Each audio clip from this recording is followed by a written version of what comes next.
The HSS Stratocaster is widely regarded as being one of the most versatile guitar designs of all time. You've got this classic Stratocaster double cutaway super ergonomic body shape, tie that in with a humbucking pickup in the bridge position and classic single coils in neck and middle, and well, you've got a guitar that you can use to do pretty much anything musically. And in this video, we've got one of the newest contenders to the HSS budget crown. It's the Hendrix Guitars Snake 2. New for 2026, this is their flagship HSS double cutaway Strat type model. It has fantastic specs and features if you read them on paper, and what I want to do in this video is really put this guitar to the test and see if it lives up to those expectations that I've set for it. Now in this video I'll start by telling you about the specs and the features of this guitar, then I'll play it for you in as many different musical styles as I can possibly manage, and afterwards I'll give you some of my own personal opinions about this guitar. Now Hendrix sent the Snake 2 to me in order to make this video and a few upcoming videos that I'm going to feature it in, and I've been playing it a lot since I received it. There's a lot to say about it as well,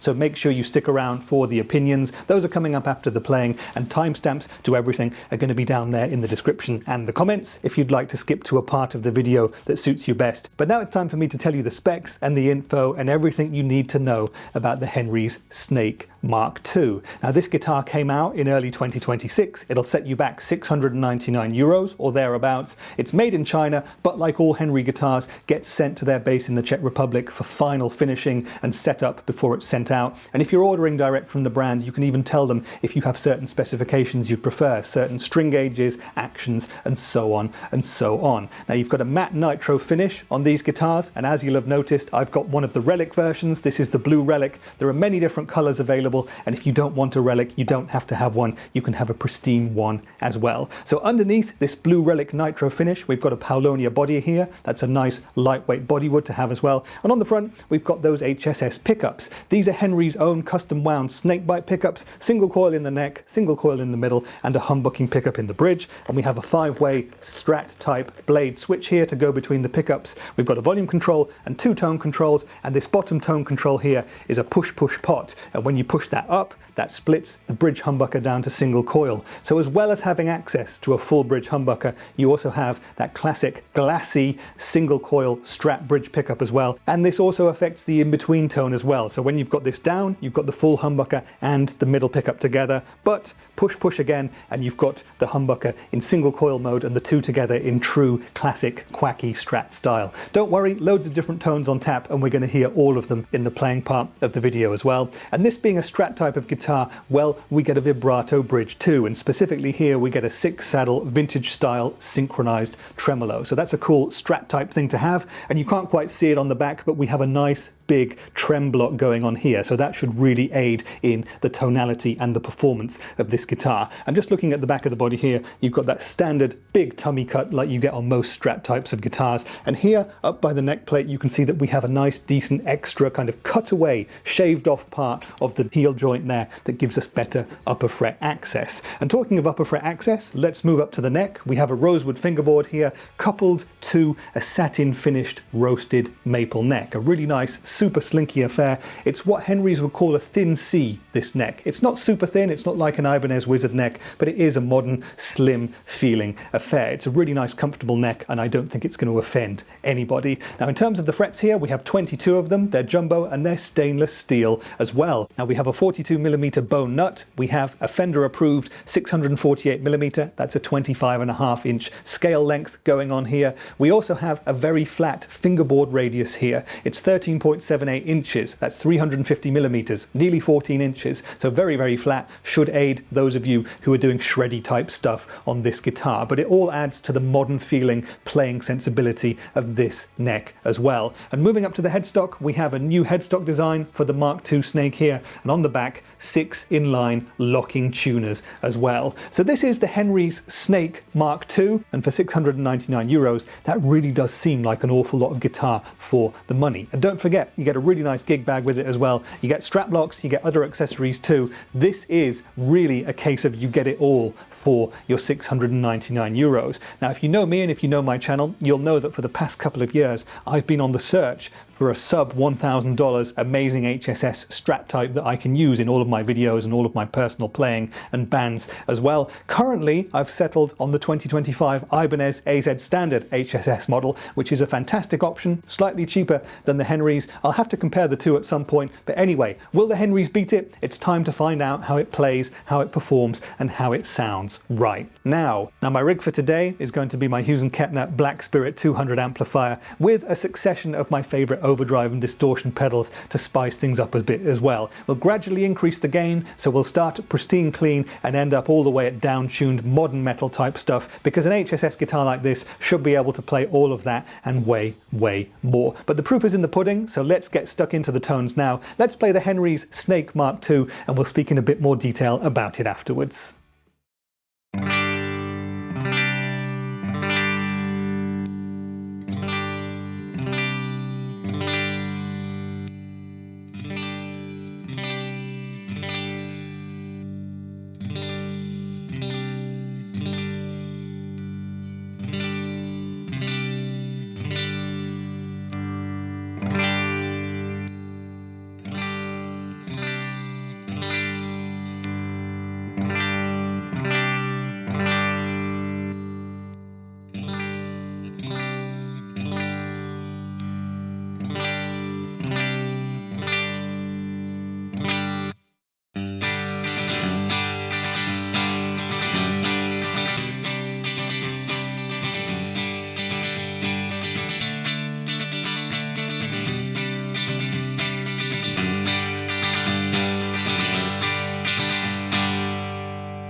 Okay then, so that was the Hendrix Guitars Snake Mark II, and I hope you enjoyed the playing, the riffs and the tones. Please leave me your thoughts in the comments down there telling me what you think of this guitar. Are you a fan of the HSS Strat thing generally? And what about Relic guitars? Are you someone who'd buy a Relic guitar, or do you prefer to add your own dings and dongs to guitars yourself by your own playing, genuine usage and wear? Let me know your thoughts as ever, and I look forward to getting a bit of a discussion going. But now it's time for me to tell you my thoughts and opinions about this guitar, and I have to say, I was really excited to get this Snake 2 in. I first got to play a couple of the prototypes of this guitar last year at 42 Gear Street. I actually did a video with 5 other YouTubers, I'll link to that one there, where they went through and told me their favourite Hendrix models, and we did a little bit of a comparison between the Snake Mark I and the Snake Mark II just to hear and see some of those initial differences. And finally I've got a Snake Mark II here that I can really sink my teeth into, so I'm really pleased with that. I've also tried the Hendrix Fury Super Strat model as well in the past, video of that one there if you'd like to see that one too. But this one's all about the Snake 2, isn't it? And my first impressions when I got it out of the box were really rather good, I have to say. First off, really nice solid Hendrix cardboard box, as I've expected from previous deliveries, and then you get that really nice gig bag as well. Like I said in the intro, it's a really nice snug fitting gig bag, feels really solid. I'd have no problems using that for pretty much anything, and it really adds to the perceived value of the guitar as well. Then you open it up and you see that there are some more freebies in there. You've got those strap locks, of course, you've got your trem arm, you've got your hex keys to really give yourself a bit of TLC with the guitar if you want. You get a nice little cardboard guitar neck holder that you can slot together, you get a little service mat too, and you get this little black envelope as well. Open that up and it tells you that Hendrix actually plant a tree for every guitar that they sell, and there's a QR code in here so I can even scan that and see my specific tree that I've been involved in helping to get planted. Mine's in Haiti, by the way. If you bought one of these guitars, let me know where yours is. Perhaps we can get a bit of a Hendrix forest sort of a thing going on in the comments as well. But anyway, super cool first impressions, and when I picked it up for the first time, well, this guitar has a fantastic weight to it as well, as I was kind of expecting because I have previous experience with Hendrix. But with the trem arm in, this guitar weighs 3 kilograms dead. That's about 6 pounds 10, and as I'd normally use it with no trem arm in, I've only got it in for demo purposes here, it weighs 2.975 kilograms, which is about 6 pound 9, which is an absolutely fantastic weight. Doesn't feel like a toy or anything, just feels really nice, lightweight and resonant because of that as well. If you watch my channel, you'll know that I like a guitar to be under 8 pounds. This one is under 7, so really pleased with that. And because it's the Strat type of body, well, it's very ergonomic as well. Feels great to play sitting down or standing up using a strap with your Hendrix strap locks, which come as standard, so that's a great thing as well. And then I started to look at the build quality, and this guitar is consistent with all of the other Hendrix guitars that I've played over the past couple of years, in that I can't find any issues whatsoever with it in terms of quality. And again, this is at a €699 asking price. Everything on the body seems totally fine. Of course, we've got this matte nitro lacquer finish to it, so it's got some dings and dongs, but it comes with those as standard anyway. Now, in terms of the neck, everything seems to have been done fantastically. Lovely, smooth and slinky finish. The jumbo stainless steel frets have been done awesomely. Some nice gentle rolling on the edges of the fingerboard. The locking tuners do their job flawlessly. The bone nut seems to have been cut perfectly. Action and intonation totally fine. The electronics at the body totally fine, and the vibrato bridge stays in tune no matter how much I wiggle it. So full marks in terms of the build quality, and in terms of the playability as well. You know what you're going to get with a guitar like this. It's a Strat type of guitar. Leo Fender got that body right the first time. It's superbly ergonomic, feels really comfy to play. We've got that great sub 8 pounds body weight, really nice in that regard. The neck has been done really well, like I've just said. The setup is fantastic. It's really easy, simple and slinky to play. Would I prefer a slightly chunkier neck profile? Perhaps just slightly, but for anyone who loves a modern feeling Strat type neck, this one is absolutely fantastic. So it's fantastic in terms of build quality. It plays wonderfully as well. And the other crucial thing we have to talk about, of course, is how the guitar sounds. Now, we've got Henry's own pickups in this, their own snake bite pickups in an HSS configuration with a coil split on that bridge humbucker, and that basically enables us to get any tone under the sun. I would defy you not to be able to find your favorite sound with this guitar, unless of course you want a jazzy neck humbucker, then you're not going to get it. But everything else is in this guitar, and we really gave it a run for its money in as many musical genres as we could. When we started off with the clean tones, there's a lot of beef to this bridge humbucker straight away, and there's one thing that I noticed also immediately, and that's that when you activate the coil split, you do get a bit of a drop off in volume. So that's something you're going to have to take care of if you're moving between it quickly in a live setting, that the humbucker on is a lot louder than the coil split, which is something you might expect, but just something to be aware of. Anyway, fantastic, classic Strat sort of clean tones with a bit of beef to the humbucker. Great for any sort of funky sort of stuff, for indie arpeggios, for noodling, for strum chords and so on. It's a really great clean guitar. Then we kicked in the Greer Lightspeed for some indie and alternative rock tones, and the hidden hero here is the middle pickup on its own. That is just wonderful for so many different indie and alternative rock sounds, but the bridge pickup is wonderful as well, and the neck pickup is really nice and clear for those tones too. After that, we used the Crazy Tube Circuits Heat Seeker for some classic rock, some AC/DC, Airbourne and Hendrix sorts of tones, and this guitar covered all of those and more. I actually preferred the bridge pickup to be split to single coil here as opposed to the humbucker, because the humbucker was almost a bit too heavy for my liking, but some wonderful amp caving in on itself sort of tones. This guitar is great for classic rock. After that, we kicked in the Joyo Uzi for some harder rock and some punk rock stuff, and this guitar is wonderful for that as well, as you would expect. The bridge humbucker here is just great for all of your hard rock and glam rock needs, and it's really nice and precise for fast, palm muted, power chord chugging, for Green Day stuff, for Sum 41 stuff, for pop punk stuff and punk rock stuff as well. A really great guitar for those sorts of things. And then we went down to drop D and we engaged the Rev G3 distortion pedal, and this guitar does metal, it does chugging, at least the way I would want to do it, no problem whatsoever. Great beefy sounds, loads of low end, but loads of crystal clear clarity as well.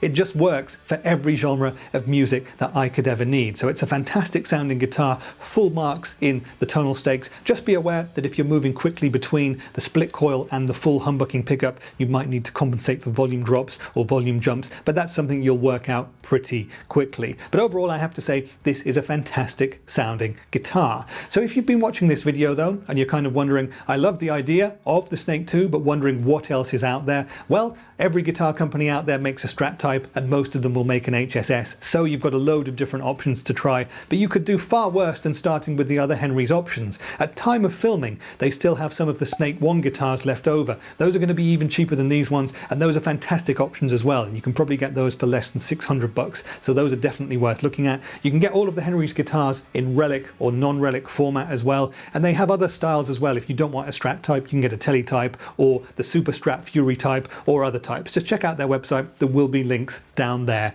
as well. Now, the other HSS in this sort of a ballpark category, my current go-to in fact, is the 2025 Ibanez AZ Standard. That's a little bit cheaper than the Snake Mark II, but it's a wonderful all-round versatile guitar. I absolutely love it. It's about 550 bucks, so 150 cheaper than the Henry's, and I'm definitely going to have to shoot those two guitars out at some point, so stick around for that on my channel in the next few weeks if you're interested. But the AZ Standard is always going to be worth a shout. But if you want to go back to the OG of the HSS Strat type, well, it's got to be Fender, and the current competitor to the Snake 2 would be their Player 2 series HSS Strat. These are wonderful guitars. I've actually been in the market for one for over a year now. I've tried so many, including a bunch when I was over in America for the NAMM show in early 2026. I haven't quite found the right one for me yet, but those are going to be wonderful guitars. They have a beautiful neck profile to them, really nice Fender pickups, and are always going to be a great option. However, I do have to say that if you want similar specs to the Snake 2, if you want jumbo stainless steel frets and so on, well, you're probably going to have to go up to kind of a USA made Fender as opposed to a Mexican one, which is going to cost significantly more money. But that's another story for another video. Otherwise, you could do far worse than trying something like the Nick Johnston Schecter signature HSS Strat types, and I do feel that Henry's were very much visually inspired by that guitar when coming up with the Snake 2. And finally, you could do far worse again than trying some of the more expensive Harley Benton options like their ST Modern Plus or the brand new Carlos Asensio ST Modern Signature model. Those both have mind-boggling specs for the money, and if you've got less than 200 bucks to spend but you want a fantastic HSS guitar, well, the Harley Benton ST Modern is your friend. I have a video of that one there. You should go immediately and check that one out, because for sub 200 bucks, that is an absolutely fantastic take on the HSS Strat type of guitar. I did a video where I checked out the top 5 pieces of gear I've ever looked at on this channel, and the ST Modern was in there. The Ibanez AZ Standard was also in there, by the way, so that's an interesting thing to come in the future. How does the Henry Snake 2 stack up against those? Sub and like and stick around on my channel if you'd like to find that out in the future. At the end of the day though, I had high expectations for the Snake 2, and this guitar has not only met those expectations, it's exceeded all of them as well. This is a really, really great guitar, and that's even before I consider the fact that it costs 699 euros, which is not nothing, but it's by far not the most expensive guitar of its type out there. In terms of the tones though, in terms of the feel, in terms of the playability, in terms of the looks as well, in terms of that relic job, which I think is actually fairly tasteful, and in terms of the overall package, I think Hendrix is doing a fantastic job with the Snake 2. And if you're in the market for an HSS type of guitar and you've got about $1,000 or euros to spend, I highly recommend checking this one out. Like I've already said, there are some great competitors out there from the likes of Ibanez, Fender, Schecter, and even Harley Benton, but they'll be all hard pushed to better the Hendrix in what this guitar does. Now, if you'd like to see me shoot this guitar out against any of those others, let me know in the comments. And if there are any other HSS guitars that I haven't mentioned, tell me about those as well. I'll try and do as many comparisons as I can moving forward. But I hope that this video has answered all of the questions that you may have had about the Snake 2. If there's anything else you'd like to know, drop me a line down there in the comments and I shall do my best to answer you as ever. And if you'd like to check out any of my other videos on the best sub $1,000 HSS guitars out there, a couple of those should be appearing on screen right about now. Give me a like and a sub if you haven't already. But that's been it for today. I've been Rich, and I'll see you in the next one. Bye for now.